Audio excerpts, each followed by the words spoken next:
Saludos a todos ustedes de parte de mi esposa y su servidor. Venimos a pasar unos minutitos con ustedes a través de los videos que hemos estado mandando a Ministerio Aliento para escudriñar más allá de los mensajes que hemos entendido y aún más profundamente el texto bíblico ah, que nos comunica las enseñanzas de Jesús y que deben de ser profundamente importantes y relevantes para los días que estamos viviendo.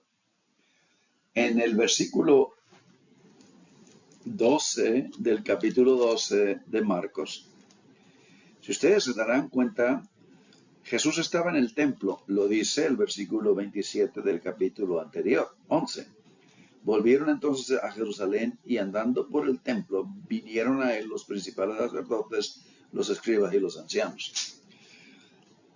Acá en el versículo 12, después de escuchar la enseñanza de los labradores malvados, se dieron cuenta que esto lo dijo Jesús por ellos y por lo tanto querían aprenderlo, querían tomarle y llevarle y hacerle juicio, pero temían a la multitud y dejándole se fueron, de acuerdo al Evangelio de Marcos, en el versículo 12. Quiere decir que este grupo que vino a hablar con Jesús y hacerle las preguntas que ellos venían para, de alguna manera, tenderle una trampa en la que él se contradiga quizá en sus enseñanzas o en la que él negaría la ley, el Torá, los 5 libros de Moisés. Entonces, ellos vienen y le preguntan, pero ellos no son partidarios de su ministerio. Ven ustedes en los principios, capítulo 3, 10, 12 del Evangelio de Marcos, son solamente estas citas que ponemos ahí. Pero en todo esto nos damos cuenta que Jesús en el templo estaba en un contexto hostil de parte de los líderes, que nomás lo andaban viendo y lo estaban examinando y lo estaban tratando de aprender en algo. Y obviamente ese es el contexto. Pero el templo nos indica que es el contexto de las tradiciones de la escritura, el Torá y sobre todo la adoración a Jehová en el pueblo de Jerusalén, en el pueblo de Judea, en el pueblo de Palestina, todo el pueblo judío. En Marcos, el Evangelio de Marcos principalmente se trata de 4 principales preguntas. Del versículo 13 al 37, la primera pregunta en Marcos ¿es lícito dar tributo al César? Ustedes recordarán esa porción porque han escuchado antes la respuesta de Jesús. Y después del versículo del 18 al 27 se trata sobre la resurrección.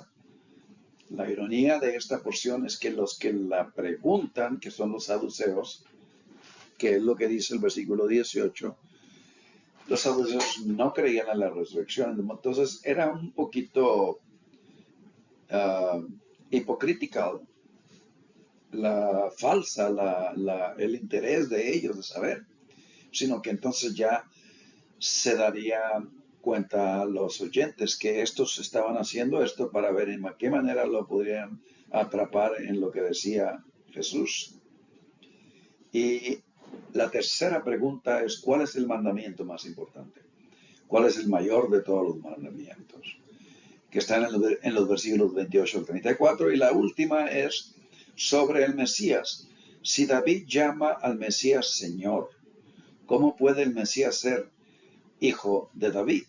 Querían ellos de alguna manera enredar a Jesús en las preguntas para que tuviera él confusión y hacerle quedar mal ante a la multitud que estaba en el templo. La realidad está en que esto es bastante extenso y nosotros vamos a concentrarnos única y exclusivamente en la primera pregunta. ¿Es lícito dar tributo al César? Aunque el mandamiento más importante del versículo 28 al 34 también se conecta a esa pregunta. Y naturalmente los primeros 12 versículos de la parábola de los ladrones malvados también se conecta en una manera directa casi a la pregunta que se hizo en si dar tributo al César o no. De modo que, en esencia, todas estas preguntas es una narración y es un hilito de plata que corre a través de la narración del principal tema, dar a Dios lo que es de Dios. Y por eso se titula esta reflexión de esta manera. La irónica adulación de sus saludos iniciales en el versículo 14, si ustedes quieren leer, implica que se le pregunta a Jesús porque su imparcialidad refleja la de Dios, aunque creían que le podían tender una trampa, porque si decía que sí era necesario, está bien dar tributo al emperador, pues la multitud inmediatamente sospecharía de él y estaría indispuesta a seguirle escuchando al ver que apoyaba el gobierno romano como legítimo en Palestina y en la presencia del templo. Si decía que no, pues entonces se volvería inmediatamente un sospechoso, revoltoso, político ante las autoridades romanas al rechazar el pago del tributo. Pero Jesús, a través de la sabiduría encarnada en sí mismo, vino y nuevamente, sobreenfatizando, vino a eludir la trampa, insistiendo en que la gente se centrara en lo que realmente es más importante aún, que pertenece a Dios. Y de esta manera, nosotros nos damos cuenta cómo Jesús disuelve la tensión que naturalmente los fariseos y herodianos estaban creando al hacer estas preguntas. Pero la adulación inicial en el versículo 14 crea y también añade una amenaza más sutil a la pregunta de dar tributo al emperador. La afirmación del versículo 14, eres sincero y no muestras favor a nadie, pues no haces acepción de personas, sino que enseñas el camino de Dios conforme a la verdad.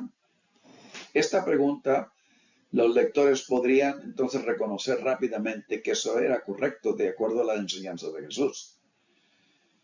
Pero esto, a más que esto, y es nuestra observación, subraya el hecho de que Jesús rechaza todas las normas, todas las tradiciones establecidas, inclusive en las que muy regularmente se encontraba en conflicto con los saduceos y los fariseos, excepto lo que habla claramente que proviene de Dios. Pero los oponentes de Jesús esperaban obligarlo a demostrar que no respetaba el poder representado en el César. Y lo astuto de la pregunta era que en el contexto teológico, puesto que estaban en el templo, en el lugar de adoración a Jehová, al único Dios verdadero, esto era obviamente algo que ellos tendrían que idear, sacarlo de ese contexto a un contexto sociopolítico en el que el pueblo estaba en obligación porque había hecho ese pacto con el imperio para los dejaran libertad de adorar a Jehová como ellos tenían la tradición de hacerlo, y el templo pues lo representaba. Y esta situación pues repite el patrón del desafío anterior planteado por los fariseos en el capítulo 10, versículo de 2 al 9. De ahí le preguntan e intentan colocar a Jesús en la posición de dictar un juicio o hacer una decisión muy posiblemente en contra de la ley, creando una situación en la que la negaría. La técnica de aquí es en lo que se pregunta y cómo le respondería Jesús a la pregunta que ellos hacen. Normalmente, una decisión sobre la ley también requeriría citar una porción bíblica. Por lo tanto, algunos intérpretes proponen reconstruir dichas referencias, imaginándose lo que habría en la mente de Jesús, digamos, al escuchar esta pregunta en el contexto del templo. Él está única y exclusivamente en sus prioridades internas espirituales, era hacer la voluntad de Dios en todo. En el Evangelio de Juan, muy popularmente, Jesús dice que su alimento y su comida es hacer la voluntad del Padre que le envió. Hacer la voluntad de Dios muestra naturalmente a todos los que escuchan que Él está centrado única y exclusivamente en lo que Dios le había encomendado, por el cual le había llamado y le había puesto en este contexto. Y por lo tanto, Jesús pondría en su mente, estaba saturado de la escritura en su mente y su corazón, y pudo haber claramente estar meditando en el contexto del templo, en que el hecho de que los seres humanos son la imagen de Dios y de la ley escrita en la mano, los ojos y la boca es la tradición del Éxodo capítulo 13. Entonces, esto es esencial porque esto obviamente es el mensaje que Dios quería para el pueblo. El denario, que le hacen la pregunta sobre este denario, el tributo al César, que se le da como un denario, puede pertenecer al César, como Jesús mismo lo dice. Pero los seres humanos pertenecen a Dios y esto es lo más importante para Jesús. De esta manera, digamos, Jesús encuentra la manera de mostrar a su audiencia que la curiosidad de los fariseos y herodianos era muy falsa, era muy hipócrita, y que el dilema que plantean no ponen la lealtad de Dios contra la lealtad del César. En cambio, como lo hizo en la pregunta sobre el divorcio, en el capítulo 10, versículo del 2 al 9, Jesús él mueve esta pregunta al terreno teológico, mientras que los fariseos y herodianos sacan esta pregunta del contexto teológico al contexto sociopolítico. Pero Jesús se queda firme en el contexto teológico. Y la pregunta ahí, que era más importante, era ¿qué requiere Dios de los seres humanos? No es, para Jesús, la respuesta no está basada en si se le da tributo al César, ¿qué es lo que requiere el César? Sino más bien, ¿qué es lo que requiere Dios de los seres humanos?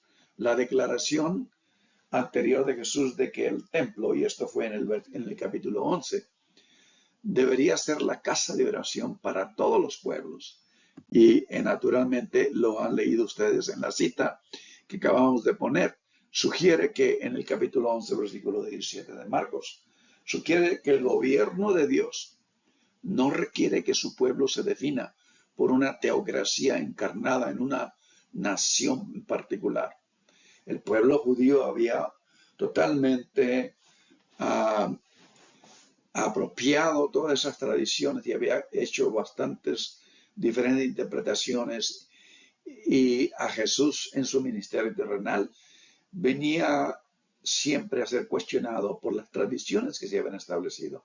Jesús no le interesaban las tradiciones y en esencia era qué es lo que Dios requiere de este pueblo, del ser humano. Y por lo tanto, esto sugiere que el gobierno de Dios no requiere que su pueblo se defina por una teocracia encarnada en una nación en particular. Yo diría en una denominación en particular, en una tradición en particular, porque a Dios no se le puede poner en una cajita creada por el ser humano, sino que las experiencias que antepasados habrán tenido se pueden entender y demos gracias a Dios por ello.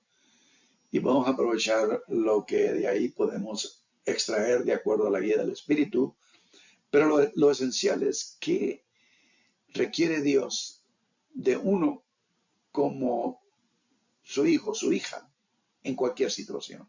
La clave de la dinámica respuesta del argumento de parte de Jesús reside en el desafío que les presenta a los oponentes. Y ahí es donde se muestra la sabiduría encarnada de Jesús. Y esto es un desafío a los oponentes para que produzcan la moneda.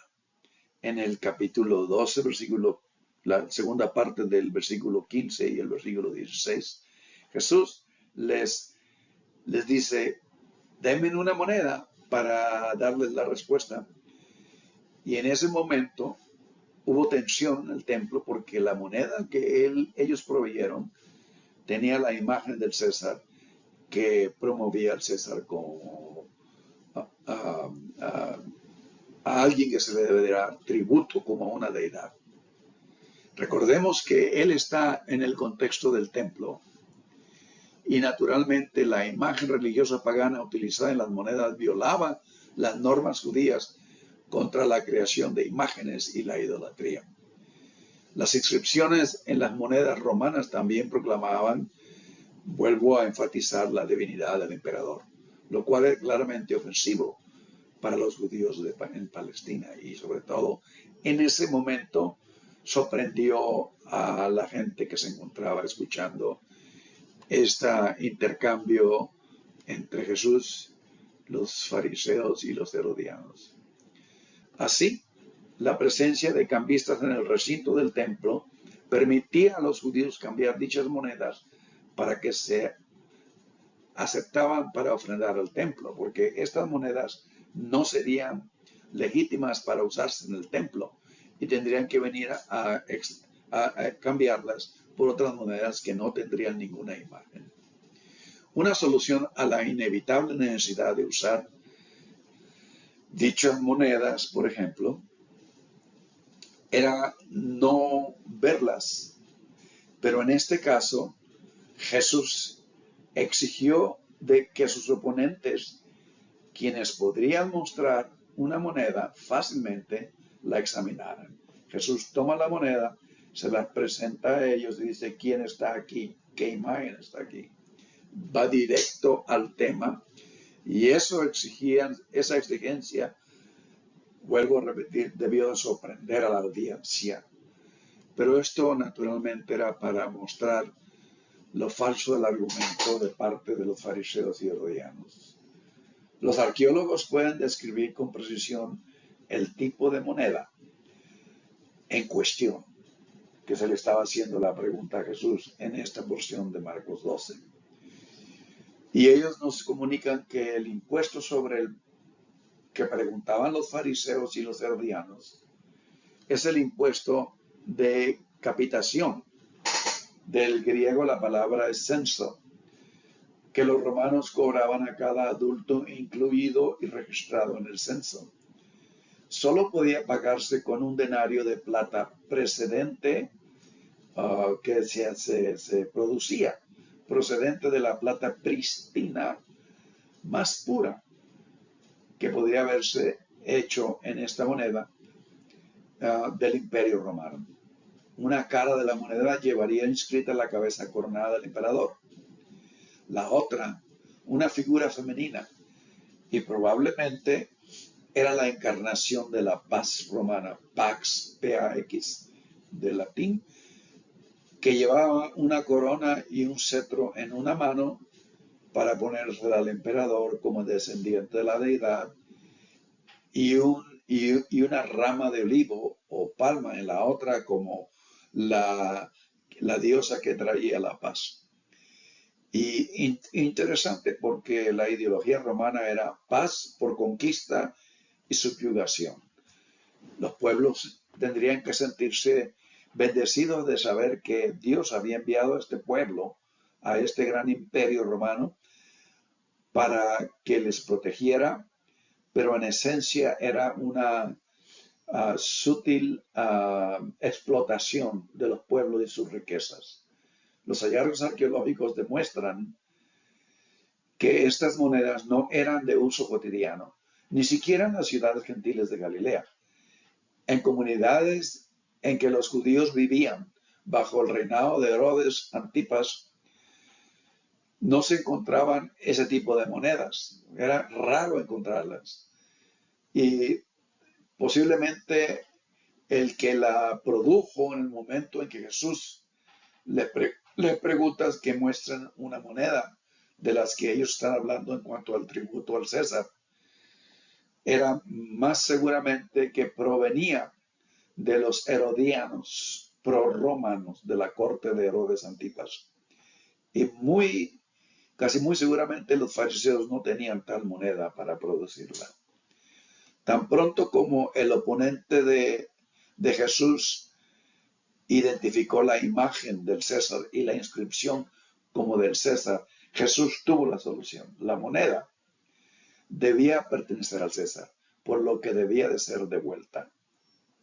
Para Jesús y sus discípulos, la preocupación por las imágenes en las monedas no era un problema, porque en Palestina no existía ese tipo de monedas. Y si existían ahí, era porque alguna persona de la corte romana había llegado a ese territorio y había pedido intercambiar las monedas, como muchas veces se intercambian en nuestros días los dólares por pesos, ¿no? Ahora, al redefinir el significado de la moneda, dejándola de ser un símbolo de tributo pagado a un poder ocupante y convirtiéndola en una mera propiedad ajena, ¿quién está aquí? El César. Jesús disipó la tensión política inherente en la cuestión. Y ahí es donde no dejó escapar a sus oponentes sin recordarles que realmente lo que importa es devolverle a Dios lo que le pertenece a Dios. Y de eso se trataba los versículos del 1 al 12 en la parábola de los labradores malvados, que ellos entendieron, ellos estaban en ese lugar. Devolver a Dios lo que pertenece a Dios. El lector de Marcos llega a comprender que las cosas de Dios en relación con las instrucciones de Jesús sobre el discipulado, un intercambio posterior a este, que es la pregunta que viene, es la tercera pregunta sobre el más grande mandamiento, que después podemos hablar más extensivamente del versículo 28 al 34. Pues esta obviamente trata de esto. Y en un término doble, trata de lo que pertenece a Dios, del doble mandamiento de amar a Dios y amar al prójimo. Lo que uno debe a Dios es amar a Dios y amar al prójimo. Eso es lo principal en relación a esta discusión. Y acá, naturalmente, en los versículos del 1 al 12, lo que es justo es entregarle a lo que pertenece a Dios. Y este es el título, digamos, la gran cuestión que se levanta en toda esta narración del capítulo 12. Dar a Dios lo que es de Dios. Y si ustedes se dan cuenta en la narración del gran mandamiento, cuando Jesús le responde al escriba que le pregunta cuál es el primer mandamiento de todos, y Jesús dice: amarás a Dios y amarás a tu prójimo como a ti mismo. Él repite el Shema, Dios es amor. El segundo dice es igual, y eso es en cuanto al ser humano. El escriba le responde: maestro, en verdad has dicho que uno es Dios, en el versículo 32 de este capítulo, y no hay otra fuera de él. Y el amarle con todo el corazón, con todo el mandamiento, con todo el alma y con todas las fuerzas, y amar al prójimo como a uno mismo, es más que todos los holocaustos y sacrificios. Y esto se conecta a el holocausto que se le iba a dar en cuanto al tributo al César. Del versículo 14 de la pregunta sobre Es justo dar tributo al César. Jesús, viendo que había respondido sabiamente, fíjese bien, le dijo, no estás lejos del reino de Dios. Ya ninguno osaba preguntar y se disipa totalmente la atención.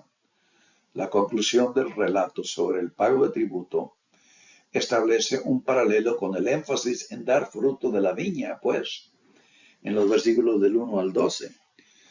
Y Jesús siempre es capaz de evitar los dilemas y las trampas que le tienden sus oponentes porque tiene una idea clara que realmente es la verdad de Dios lo que es sumamente más importante para cualquier ser humano.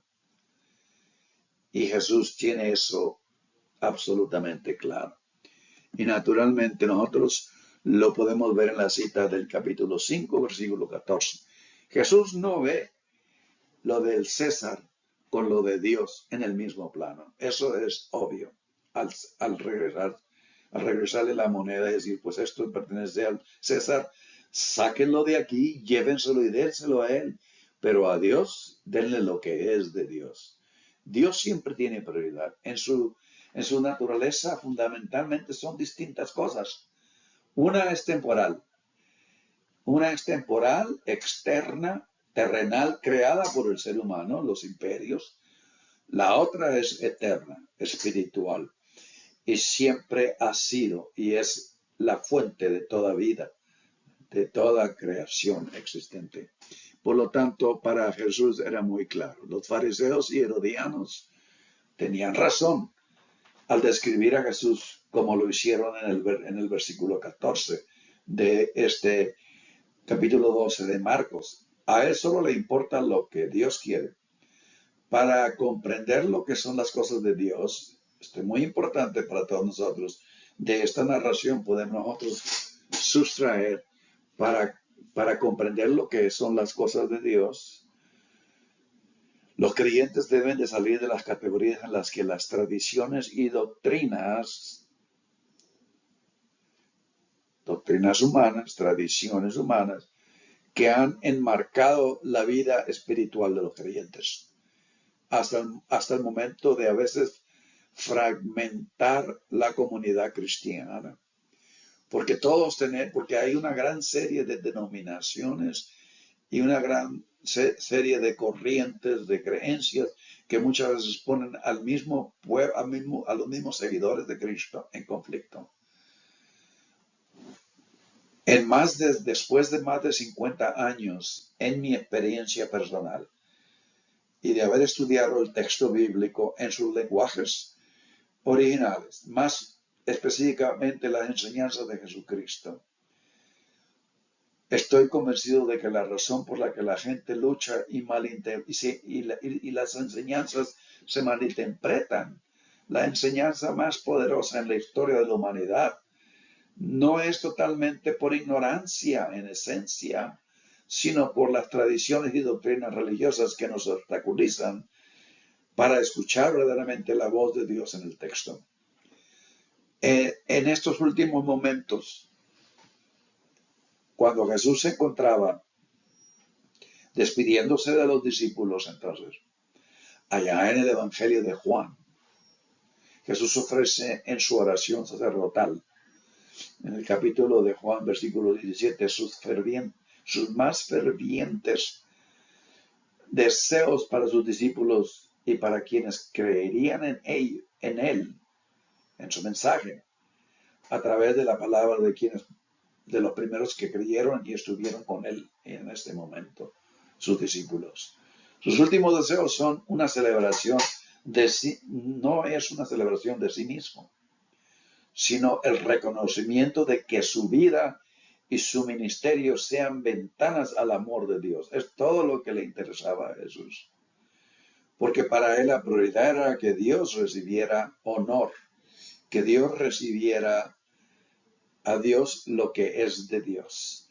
Por eso Jesús ora que la gente llegue a conocer a Dios a través de su testimonio en su vida. Esto obviamente se trata de Jesús ante Pilato, porque empiezan ellos a hablar cuando los Los líderes judíos finalmente le mandan a Jesús a Pilato para que, con el deseo, la intención que lo encuentre culpable de uh, una revelación en contra del gobierno romano y lo llegue y lo ejecute. Entonces, que eso es lo que ellos deseaban. Y Pilato le pregunta luego, ¿eres tú rey? Respondiendo Jesús, le dice, tú dices que soy rey. Qué sabia pregunta, qué sabia respuesta. Tú dices que soy rey. Y yo para esto he nacido y para esto he venido al mundo. Pero Jesús le dice, tú dices que yo soy rey porque te lo han dicho, obviamente, ¿no? Eso es parafrasear de parte de mí, de parte de mi manera de entender. Pero, en realidad, para lo que he nacido, no es otra cosa, sino para esto, para venir al mundo, para dar testimonio de la verdad. Eso es todo. Es para dar testimonio de la verdad, y la verdad es Dios. Todo aquel que es de la verdad oye mi voz, porque está en una unida comunión unos con otros. Conocer a Dios habla de una experiencia muy interna y real. Conocer verdaderamente a Dios. Una jornada asombrosa y sorprendente que lleva a los creyentes a una nueva realidad verdadera, donde el nuevo orden comienza con la visión de Dios de amor y justicia eternas. Conocer a Dios, no conocerle religiosamente, porque muchas veces en el nombre de la religión se han cometido los peores crímenes en la historia. Y la manifestación en el servicio que comienza a materializarse en este conocimiento, en las relaciones y comunidades actuales. Conocer a Dios se evidenciará en nuestra obediencia y en nuestro fluir en descanso, en amor, el mandamiento singular y más significativo del Evangelio de Jesucristo. En otras palabras, conocer a Dios tiene profundas implicaciones éticas para nuestro presente. Ahora es el tiempo de salvación. Esta referencia al conocimiento eterno en la presencia amorosa de Dios contrasta drásticamente con la pretensión de Roma de ser la ciudad eterna. Este tono polémico en Marcos, en el capítulo 12, con la pregunta de los fariseos y herodianos, ¿es lícito dar tributo al César?, le contrasta la visión de Dios para la humanidad con las pretensiones del imperio. Lamentablemente, esto sigue siendo para los cristianos contemporáneos una realidad vigente. Jesús reclama una autoridad distinta a la de imperio. Es Dios quien lo autoriza sobre toda humanidad para ofrecer vida abundante, lo cual es radicalmente diferente a las pretensiones de Roma y el César. Dios revela una visión muy diferente de lo que es verdadero y digno de confianza a quienes se atreven a vivir según esta visión. Todos necesitamos la protección de Dios. Todos estaremos de acuerdo en esto. Necesitamos la protección de Dios contra nuestros peores impulsos. Muchas veces el ser humano es el peor enemigo del ser humano. Pero así como contra otros a quienes Dios también ama. Muchas veces nuestras relaciones nos crean estrés. En lo que podemos confiar como Jesús es en que la seguridad de la gracia y el cuidado providencial de Dios siempre estará presente en nuestra vida. En esta época en que grandes divisiones amenazan la unidad de tantas comuniones cristianas en un cuerpo fracturado de Cristo, que es la Iglesia, la conmovedora oración de Jesús para los creyentes, seamos uno, para que seamos uno, es impactantemente importante. Jesús habló desde el contexto de la profunda intimidad que cultivaba con Dios, a la cual nos llama a participar, la cual atribuye a la presencia interior del Espíritu. Es una realidad interna y no viene a nosotros por recitar doctrina o por hacer una confesión. Es una realidad interna inicialmente y fundamentalmente. Esto naturalmente lo refleja la oración de Jesús en el capítulo 17 del Evangelio de Juan. Pero también puse el Evangelio gnóstico de Tomás en los dichos 23 y 24, donde Jesús dice: yo escogeré entre 1000 y 2, entre 10,000, y estarán de pie con una sola unidad. Porque lo principal era que todos lleguemos a conocer a Dios para que seamos una armonía absoluta y total. Porque entonces el reino de Dios se manifiesta en todo lugar. Y obviamente que esto es interno, porque miren ustedes la parte final. Él les ha dicho: quien tiene oídos, que oiga. Dentro de una persona de luz hay luz, porque todos tenemos la chispa de la divinidad. Somos creados a la imagen y semejanza de Dios. Todo es cuestión de saber escucharlo, y que Dios tenga misericordia de todos nosotros y nos dé ese oído del Espíritu.